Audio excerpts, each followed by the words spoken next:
Right, okay, so this is we're on about part 4 now, aren't we? Yeah, I just wanted to add something about Supernaut. We were talking about Frank Zappa loving the riff. I do think Sabbath's image with the long hair and the massive moustaches, I think they were influenced by Zappa's appearance. Obviously TEAsER, and I think Tony was a big Zappa fan. And obviously they were big Beatles fans as well. The Beatles, towards the end of their career, like 69, 68, 70, that kind of era, they all had the long hair, big beards and all that kind of stuff, which is obviously the staple image now for people who are into heavy metal. So yeah, I just wanted to add that in there. That's where I think that kind of image comes from. Obviously later on Judas Priest kind of progressed it further with the leather and studs and everything, but yeah. Did you ever strive for that look yourself? I do own a pair of leather trousers. I have retired them now, but I still wear a leather jacket all the time. Right. Yeah. I was thinking more about the facial. Oh, the facial. Well, yeah. Well, I used to have the hair until it fell out. But yeah, I was trying to emulate Sabbath's image from being in my teens. They've all been very lucky in that regard, haven't they? Well, I think some of them are wearing wigs. Okay. Yeah. Yeah, Tony's hair now is certainly a lot different to how it was. Yeah. Yeah, prior to his illness. Anyway, so Snowblind. Yeah, on Snowblind, which was originally going to be the title track until the Warner Brothers or Vertigo, I think it was Warner Brothers, not Vertigo, who vetoed that idea. But in my opinion, this is one of the greatest Sabbath songs of all time, really is. And I think along with Wheels of Confusion, these two are probably my favourite songs on Volume 4. Obviously, it's fairly obvious this is an ode to the old Peruvian marching powder. That's blatant. And it's also, if you think about it, the third in the trilogy of songs written by Sabbath in tribute or which are influenced by illegal substances. Okay. So what, Sweet Leaf, Hound of Doom and this Snowblind, right? Yeah, okay. yeah. So they're the three.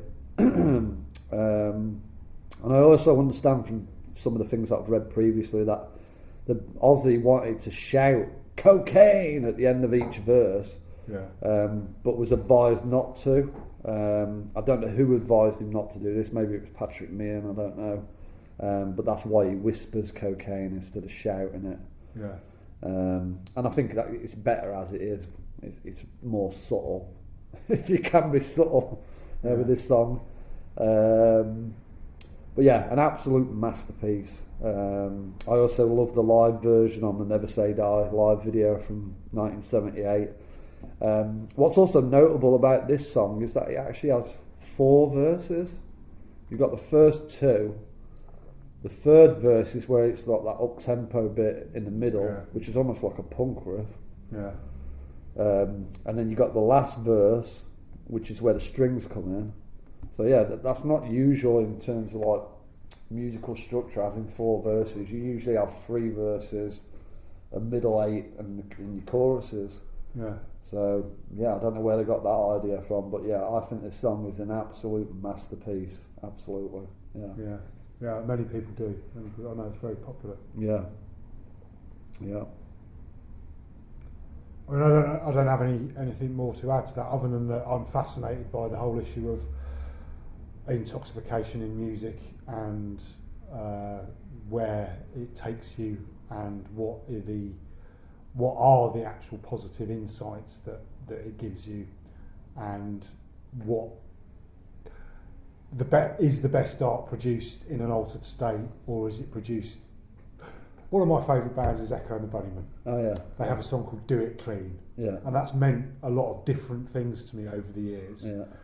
And one of the things it means to me at the moment is do it clean. Don't try Don't do drugs, kids. Yeah, is don't try and delude yourself that these altered states of consciousness are actually enhancing any creative outputs that you're producing. Yeah. I think it's a matter of personal opinion. Yeah. That's all I'll say on it. Okay. Right. So next we have cornucopia. For years I didn't even know what cornucopia meant. I don't think I do now. Well, Tell us. Yeah, I will tell you. Jonathan. So the meaning of cornucopia, it's a symbol of plenty, consisting of a goat's horn overflowing with flowers, fruit and corn. So if you think about the band at this point in their career, they were in a state of cornucopia. They had everything they wanted. They were in a state of plenty. And I think it's interesting that, you know, it's a goat's horn. Obviously the goat's head is related to Baphomet, Satan, Lucifer, etc. Obviously Sabbath had flirted with satanic imagery, so I don't know if that was like a nod to that in a bit more. They're of a not pulling subtle away sense. from it, are they? They're not completely discounting it and making sure they've got nothing to do with it. They're still flirting. They're not with wiping it. the slate clean. Yeah, they're still flirting with it. But it's a bit more subtle, I guess. Yeah. A bit more mature in a way. I don't know. The lyrics are a criticism of consumerism, which is even more relevant nowadays, I think. I love the lyrics in the second verse. Let them have their little toys, matchbox cars and mortgage joys, exciting in their plastic ways, frozen food in a concrete maze. That's just pure genius. Right. But for years, I thought that last line was frozen food in a country place. You know, you kind of mishear lyrics. Yeah. When I actually read it, I was like, frozen food in a concrete maze, all right. Just out of interest, where did you read it? What, the lyrics? Yeah. Well, online, basically. Okay. Yeah. I didn't read it in the liner notes, I don't think. But I do find with some Sabbath songs, there are differing opinions on what the lyrics actually say. Yeah. But to me, it sounded like frozen food in a country place, which, you know, that kind of has the same kind of meaning. I think that's probably even more. I think that probably has more of frozen food in a country place rather than frozen food in a concrete maze. I don't know, but yeah, obviously TEAsER wrote these lyrics, lyrical genius. The Bard. Yeah, absolutely, yeah.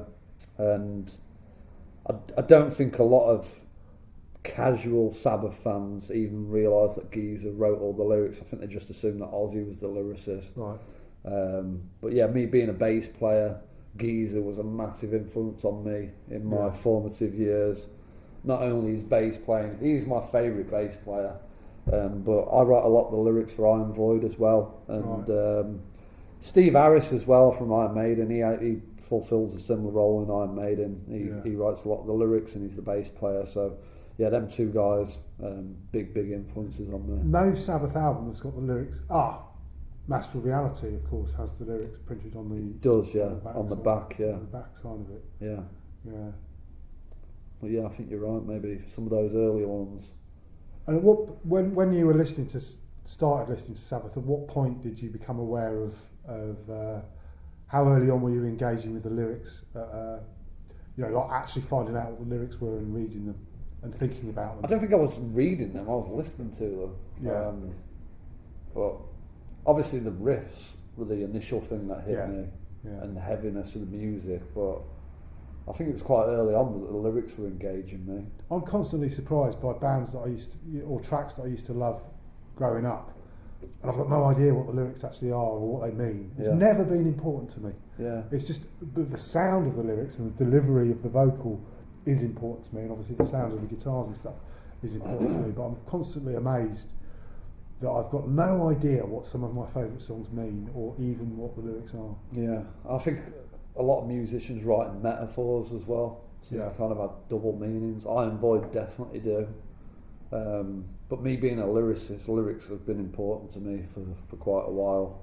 But I know where you're coming from now. I think when you first start listening to music, the lyrics aren't necessarily the most important thing. And I think casual observers of music don't really take the lyrics that seriously. But yeah, I mean, writing lyrics myself, the English language is magic, really. The way that you can put these kind of words together and the way they can rhyme and things like that. Just going back to Wheels of Confusion while we're talking about lyrics, what's notable about Wheels of Confusion is that those lyrics, in most cases, they do not rhyme. Yeah. And that's something that's more important to me as time goes on. And I find it more appealing is like how musicians write lyrics that don't rhyme, but they kind of fit together and they sound great together. That's really something else, I think. But yeah. And also, if you think about it, language and the way you spell things also goes back to magic, and obviously while we're talking about Sabbath, black magic, because what is a spell? It's something that you spell and you write. Right.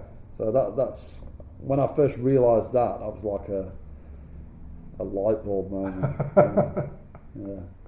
Okay. Yeah. So yeah. With me and writing lyrics, I either go one way or another. I go for total rhyme or no rhyme. Yeah, I'm the same. So I'll rhyme fire and higher. Yeah.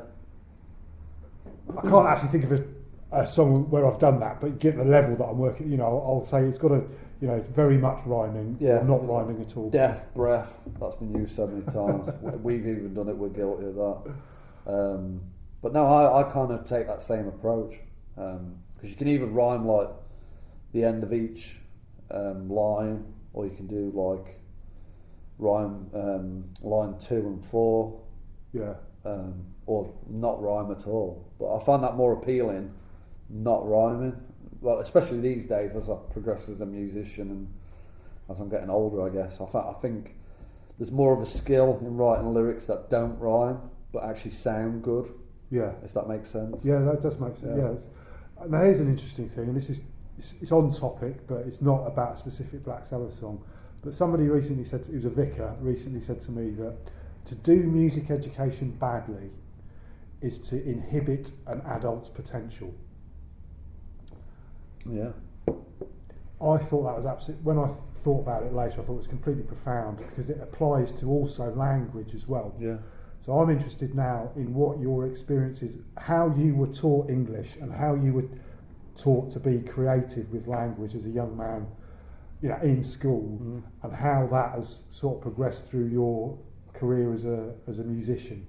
Because for me, I never used to write. I was heavily into playing the guitar, but I was quite happy not to write any songs, and when I did, it just used to give me brain ache. And now I really like writing songs. It's a really helpful thing to do in my life. It really helps me out. Yeah, definitely. And poetry as well. I never imagined myself doing this.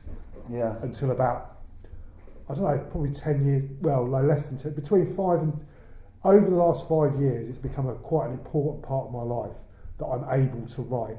Yeah. And it helps me out. It's cathartic, isn't it? Yeah. And I think back to my education, secondary school comprehensive education, and think we were robbed.